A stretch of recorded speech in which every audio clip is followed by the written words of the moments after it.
সাথে আমি যেখানে সংসার করব না, এখানে আমার জোর জবরদস্তি করে সংসার করবে। সংসার করা মানে ওর সাথে ঝামেলায় জড়ানো। ও দিন দিন আমার বাবার গায়ে হাত দেবে, আমার মেয়ের গায়ে হাত দেবে, এগুলো তো আমি চাই না। আমি এই জন্য আমি ওর থেকে মুক্তি পেতে চাই। এখন উনি যে যে প্রশ্নটা বলতে আমাকে 10 লাখ টাকা দিতে, তার যদি 10 লাখ টাকা থাকে তাহলে আমার তো বিদেশ যাওয়ার কোনো প্রশ্নই ওঠে না। আমি বিদেশ যাব কেন? আমি এই দেশে থাকতে সুশুলনে কাজ করছি, সংগ্রামে কাজ করছি। যত খেতে খামারে কাজ করে আমি স্বাভাবিকভাবে আমার সংসার চালাইছি, যতটুকু কষ্ট করছি। ওই একদিন কাজ করছে, 10 দিন কাজ করে না। এরপর কিস্তি ছিল 3-4টা। আমার কষ্ট করে আমি বাচ্চাকে পড়াইছি, আরবি পড়াইছি বাচ্চাকে। মাস শেষ আমার যদি 2 টাকা হয়েছে, মায়ের দৌড় করে টাকা কলন নিয়ে গেছে। তারপরও আমি যাই হোক করে ই করিয়া বুঝাই টুজাই আমি বিদেশ গেছি। বিদেশ যাওয়ার পর ওরা আমি 4 বছর টাকা দিছি। আমার টাকার কোনো, ও কোনো কাজ করে না, কর্ম করে না। 20টা টাকা যদি মোবাইলে পড়ে, ওই আমি যে টাকাটা পাঠাই ওইটা দিকে এই মোবাইলে পড়ে।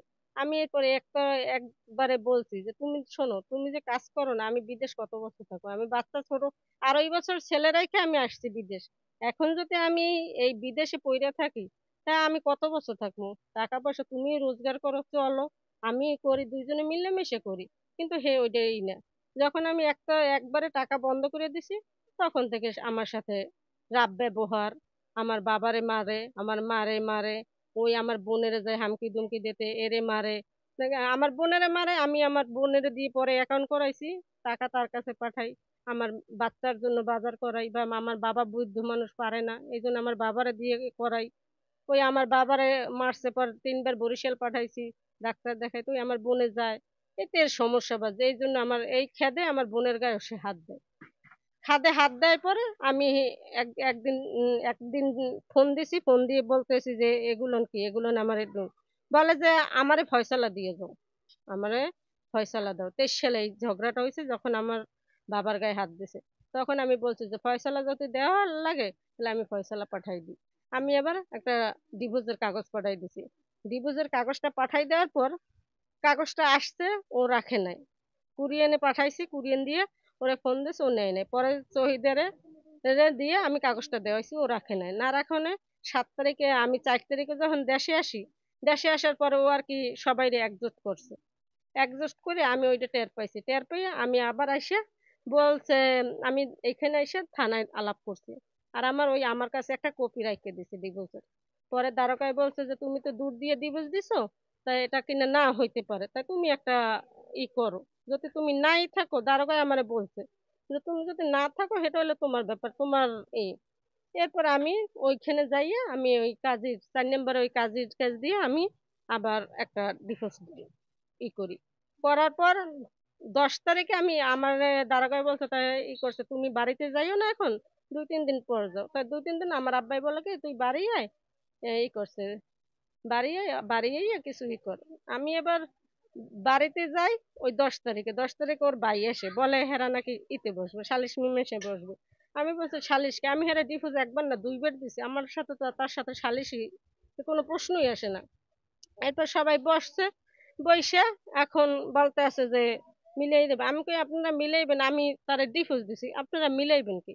বলতে আছে যে না, মিলাই দিছে, এখন যদি তুমি না থাকো ওর সাথে, তো ওর 18 লক্ষ টাকা, 18,320 টাকা ওরে দিতে হবে।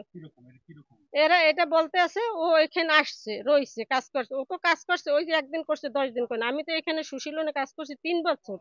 এরপর সংগ্রামে কাজ করছি। আমি তো খাইতে খাইছি, আমি তো আর বইসে খাই নাই। এরপর বাচ্চাকে পড়াইছি, প্রায় 50-60 জন বাচ্চাকে আমি প্রতিদিন পড়াইছি। এরপর সকালবেলা পড়াইয়ে থুয়ে আমি কাজে গেছি। এরকম করে আমি সংসার চালাইছি। এখন ওরা আমি টাকাটা কোন খাতে দিতে পারি? যারা বলছে যে এত টাকা দিতে হবে, কি রকম বলছে তারা? তারা বলছে ও এখানে আসছে 26 বছর হয়েছে, ওরা হিসাব করছে, দৈনিক হিসাব করে এরপর ওরা টাকা দেবে। আমি বলছি কেন, ওরা আমি 4 বছরের টাকা দিচ্ছি, সেই টাকার আমি হিসাব পাই না। আমি ওরা বিদেশ গেছি, বিদেশ গেছি, বিদেশে নিছে ওর বোনে, ওর বোন নিছে আমারে বিদেশ, ওর বোনে নিছে।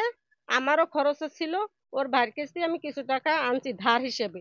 আমি ওখানে যাই 2.5 মাস কাজ করে আগে ওর ভাইয়ের টাকাটা দিয়ে নিছি। এরপর হইলে আমি ওর কাছে টাকা পাঠান দিছি। এই হইলে আমার। না, ওনার কাছ দিয়ে কোনো টাকা নেই, আমি বেড়াকে গরু পাইছি।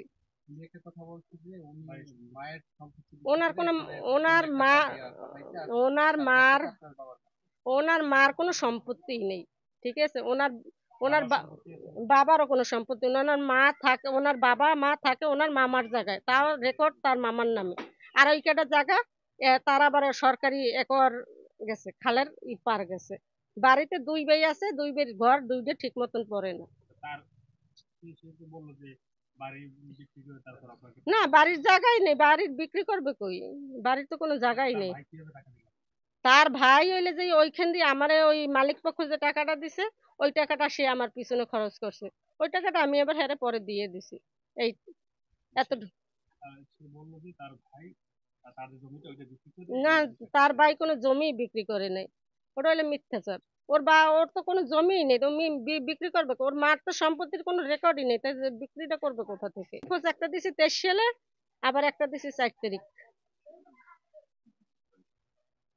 আপনি এখন কি চান? আমি চাই এইটার সুষ্ঠু বিচার হোক। বিচার হোক বলতে, আমি যেখানে সংসার করব না, এখানে আমার জোর জবরদস্তি করে সংসার করবে। সংসার করা মানে ওর সাথে ঝামেলায় জড়ানো। ও দিন দিন আমার বাবার গায়ে হাত দেবে, আমার মেয়ের গায়ে হাত দেবে, এগুলো তো আমি চাই না। আমি এই জন্য আমি ওর থেকে মুক্তি পেতে চাই। আপনার ছেলে তো